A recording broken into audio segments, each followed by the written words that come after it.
नमस्ते फ्रेंड्स, स्वागत है आपका मेरे चैनल यूनिक एंड इजी में। देखो इस तरह से मैंने पेपर पर मेजरमेंट लिया है 18, 3 और 9 सेंटीमीटर का, और बची हुई कतरन ली है। देखो इस तरह से बची हुई पीसेस निकलते हैं वो लिए हैं मैंने। उसके ऊपर जो मैंने मेजरमेंट लेके कट किया है ना पीस, वो रख के इस तरह से मार्क लगा देंगे। ठीक से मार्क लगा देना है। मार्क लगा के हमें उसको कट कर देना है। देखो इस तरह से हमें अच्छे से कट कर लेना है। अच्छे से कट कर देंगे इसको।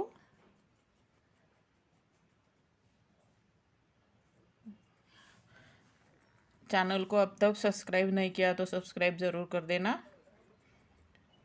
देखो इस तरह से हमें कट कर लेना है। इस तरह से हमें 22 पीसेस कट कर लेने हैं उस कतरन से। देखो इस तरह से हमें 22 पीसेस मैंने निकाल लिए हैं। देखो अब हमें वो 22 पीसेस को इस तरह से जोड़ देना है। एक के ऊपर एक रख के इस तरह से हम सिलाई लगाते जाएंगे।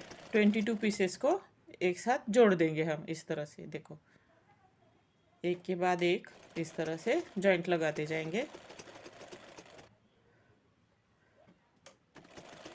आपको मेरे वीडियोस कैसे लगते हैं ज़रूर बता देना। ये आप door mat, floor mat, table mat ऐसा कुछ भी यूज़ कर सकते हैं इसका, आपके हिसाब से। फ्लोर मैट बनाना है तो आपको पीसेस बड़े बड़े लेने होंगे। देखो इस तरह से मेजरमेंट ज़्यादा लेना होगा। जितना आपको बनाना है बड़ा, उसी हिसाब से आप ले सकते हैं। देखो इस तरह से हमने सभी पीसेस को 22 को ज्वाइन कर दिया है। अब 22 वाला और फर्स्ट वाला उनको हम इस तरह से सिलाई लगा देंगे। देखो अब राउंड शेप में आ जाएगा हमारा वो। देखो ये राउंड शेप में आ गया। अब उस पर हम इस्त्री लगा देंगे ताकि हमारी सिलाई अच्छी लगे।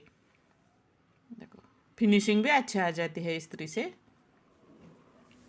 इस तरह से मैंने नीचे टॉवेल रखा है और उस पर लगा दिया। बड़ा पीस लिया है मैंने 21 इंच बाय 21 इंच का, और एक छोटा मैंने बीच वाले सर्कल के लिए मैंने एक दूसरा कपड़ा लिया है वाइट वाला।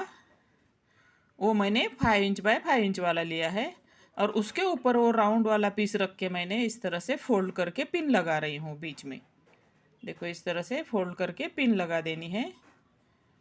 पिन लगाने के बाद हम उसमें सिलाई लगा देंगे। देखो राउंड में पूरे में हम सिलाई लगा देंगे उस पर।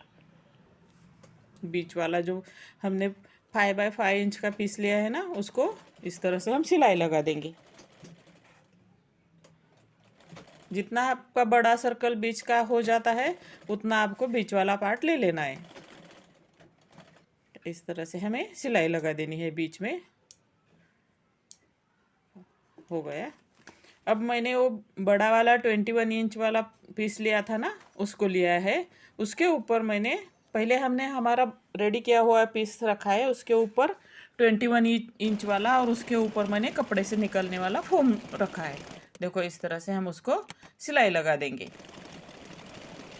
इस तरह से राउंड शेप में हमें एक थोड़ा सा 2 इंच में खुला छोड़ देना है। एक्स्ट्रा वाला पार्ट कट कर देना है।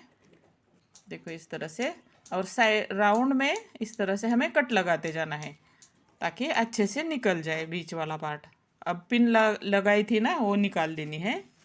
देखो इस तरह से हमें सीधा कर देना है उसको। इस तरह से सीधा कर देना है। अब जो खुला छोड़ा था पार्ट, उस पर सिलाई लगा देंगे। इस तरह से सिलाई लगा देंगे अच्छे से। इस तरह से हम सिलाई, 2 पंखुड़ियों की सिलाई मैंने खुली छोड़ी थी। इस तरह से सिलाई लगा देंगे। अब बीच वाला राउंड है, उसके ऊपर मैं लेस लगाकर डेकोरेट कर रही हूँ। देखो इस तरह से डेकोरेट कर देंगे, थोड़ा अच्छा लुक आ जाएगा, दिखने में अच्छा लगेगा, डेकोरेटिव पीस लगेगा। बीच में लगाने के बाद बाहर का जो राउंड है ना, उस पर भी मैं इस तरह से सीधी टिप लगाने के बजाय मैं वहाँ पे लेस लगा दूँगी। लेस लगाने के बाद मैंने 2 बाय 2 इंच के 10 पीसेस निकाले हैं कपड़े के। देखो इस तरह से, और उसकी पंखुड़ियाँ बना दूँगी इस तरह से। देखो इस तरह से पंखुड़ियाँ बना देंगे। 2 बाय 2 इंच की कपड़ा लिया है, अब मैंने बीच वाला जो गोल राउंड है ना, उसके ऊपर एक डब्बी रख के उस पर राउंड शेप ड्रॉ कर दिया है, और उसके ऊपर जो पंखुड़ियाँ बनाई है ना, वो इस तरह से लगाते जाएंगे। 10 पंखुड़ियाँ बनाई थी, जितना राउंड बड़ा उतनी ज़्यादा पंखुड़ियाँ लगेगी आपको। अगर आपको बड़ी पंखुड़ियाँ बनानी है तो वो भी आप बना सकते हैं। 10 बाय 10 की बजाय 3 बाय 3, 4 बाय 4 का भी बना सकते हैं। देखो इस तरह से हम गोल राउंड में बना दिए। अब बीच वाले हिस्से में मैं एक गोल थोड़ा सा शाइनी कपड़ा लिया है मैंने, और उसको मैंने इस तरह से राउंड शेप में उसको लगा दिया, और उसके ऊपर भी मैंने इस तरह से लेस लगा रही हूँ। देखो लेस लगाने के बाद ये हमारा floor mat door mat ready हो जाएगा। आपको ये आइडिया कैसा लगा ज़रूर बता देना। देखो इस तरह से ये रेडी हो गया। ये हमारा मैंने टेबल मैट, देखो पीछे वाला हिस्सा ऐसा दिखेगा, हो गया।